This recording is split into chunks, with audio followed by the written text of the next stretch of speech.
15-16 national के medal हैं sir उसके। तो जो साथ में दोस्त थे पढ़ा करते थे, फिर हमने खुद ही हथियार उठाने की सोची। मैं तो अंदर था, तो जो मेरे भाई थे बाहर, उन्होंने प्रयास किए थे। 2014 में आप पहली बार पकड़े गए, आप मोहाली के पास से भाग गए, वो कैसे हुआ था और फिर कैसे पकड़े गए? वहीं से आपका जो सबसे ज्यादा नोटोरियस पन है वहीं से शुरू हुआ था 2014 से। मेरी बुआजी के लड़के का मर्डर हो गया था सर, जब मैं तारीख जा रहा था, तो उस टाइम मैं भाग गया था पुलिस से, पर बाद में पकड़ा गया था सर मैं फाजिलका। नहीं, आप नेपाल चले गए थे, नेपाल से कैसे पकड़े गए, फिर वापिस आ गए आप दिल्ली?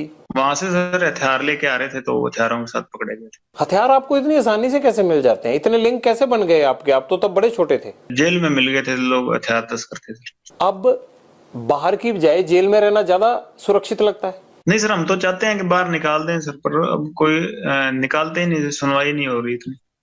कि ऐसे बाहर मीडिया में या भ्रम ही ऐसा फैला दिया कि एक विलन हम ही सरवाइव कर रहे हैं दुनिया में। आपको मीडिया की सारी खबरें मिल जाती हैं अंदर? जी सर, अखबार लगवाए हुए हैं, वहां सेल में आते हैं सर अखबार। उनसे ज्यादा बातें तो आपको खुद पता होती हैं जो हो रहा होता है, अखबारों में तो उतनी चीजें छप ही नहीं पाती हैं। जी सर, फोन चल रहा हो तो भी, और ना चल रहा हो तो फिर अखबारों वगैरह से पता लग जाता है सर। सचिन को आपने, जो आपका भांजा है, उसको कब बाहर भेजा और कैसे बाहर भेजा?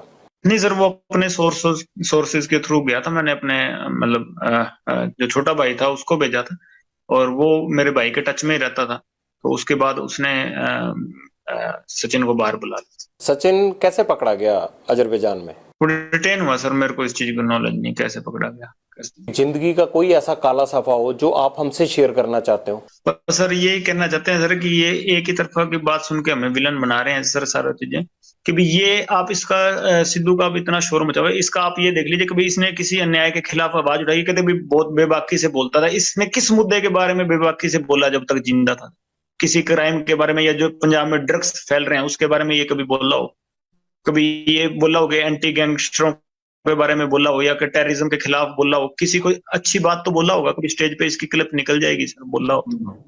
कभी ये पाकिस्तान के खिलाफ बोला हो, या कभी कोई हमारे फौजी मरे हों उनके खिलाफ बोला हो? आप बोले? तो सर पहली बार आपके पास, हम तो बोलते हैं पाकिस्तान के खिलाफ हैं, खालिस्तान के भी खिलाफ हैं। हम तो पहली बार आपके पास मौका मिला, मेरे को तो बोलने का कहीं मौका नहीं मिला। मैं तो खिलाफ हूँ सर, बताइए। खालिस्तान के क्यों खिलाफ हैं आप? एक नेशनलिस्ट आदमी है सर, देशभक्त आदमी है। मैं नहीं सर, मेरी गैंग के सारे ही हैं। देश के खिलाफ हम तो सारों के खिलाफ हैं। ये कैसी देशभक्ति है जो जुर्म करने के रास्ते पे भेजती है?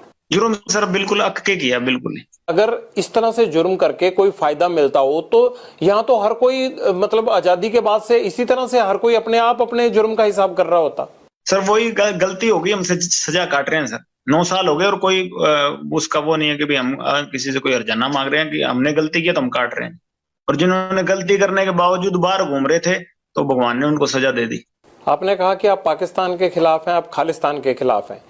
क्या खालिस्तान के खिलाफ आप पहले से थे, या जब से ये मर्डर किया सिद्धू मूसेवाला का उसके बाद हुए आप? पहले से ही थे सर।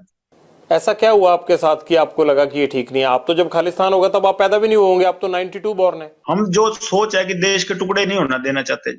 छोटे तो थे पर अपने देश की तो नॉलेज, पढ़े लिखे हैं सर, हमें अपने देश की नॉलेज है सर, क्या चीज सही है क्या चीज गलत है। अब आपको कोई कह दे कि जी वहां केरला अलग करना है, तो आप तो केरला से आपका क्या लगाव है, पर आप ये तो चाहते होंगे ना कि हमारे देश के टुकड़े ना हो। आप कहते हैं मैं कभी पॉलिटिक्स में आऊंगा नहीं, बात आप पॉलिटिशियन जैसे करते हैं। पहली बार ही कहीं बात रखी है सर, मैंने कोई पॉलिटिक्स की वो एजेंडा से नहीं रख रहा मैं। आपने पूछी तो मैंने आपको रख दी, कोई प्री प्लान बातें तो है नहीं सर, मैं लिख के पढ़ रहा हूँ। और क्या कहना चाहते हैं आप बताइए, फिर ये ना हो कि आपने हमें संपर्क किया और कोई बात रह गई। मैं आपको मौका दे रहा हूँ, आप जो आप कहना चाहते हैं आप कहिए। बस ये कहना चाहते हैं कि सर हम कोई टेररिस्ट नहीं है या देश के खिलाफ नहीं है सर, क्योंकि हमारे इसने हमारे भाइयों का नुकसान करवाया था, तो हमारे साथ वाले भाइयों ने, गोल्डी ने या सचिन ने, तो इनका नुकसान कर दिया। और हमको ये मेरे को टेररिस्ट बना रहे हैं कि भी हाँ वो दीपक लड़का पहले हमारी गैंग में हुआ करता था सर, बाद में छोड़ के चला गया। जो रिंदे के साथ रल गया, किसी के साथ ही रल गया हो सर, हमारा कोई लेना देना नहीं है उससे, ठीक है। और हमारा किसी से कोई एंटी नेशनल कोई आदमी होता, हमारा किसी से कोई लेना देना नहीं सर। हमारे पर्सनल इससे राइवलरी थी, कोई पैसों के लिए या कोई भी हम कोई और फेम के लिए हमने इसको नहीं मारा। हमारे भाइयों का मर्डर हुआ था, मारने को इसको पहले ही मारते थे, चंडीगढ़ ऐसे ही घूमता फिर रहा था ये। हमारे भाइयों का मर्डर हुआ, इसलिए हर चीज में हमारे खिलाफ जा रहा, हमारी एंटी गैंग को सर सपोर्ट कर रहा था, इसलिए मारा इसको। और हम कोई एंटी नेशनल आदमी नहीं है सर। कभी कहीं पाकिस्तान बात हुई हो, कोई ड्रग का, या उधर से कोई हमने ड्रोन से कोई चीज मंगाई हो, या उधर कोई संपर्क कर रहे हो, कहीं निकल जाए सर। और केस चाहे सारे ही लग जाए, मैं ये इसलिए नहीं कह रहा कि केस ना लगे या कुछ ना लगे, केस कुछ लग जाए जैसे भी लगने, पर हम अपनी बात रखना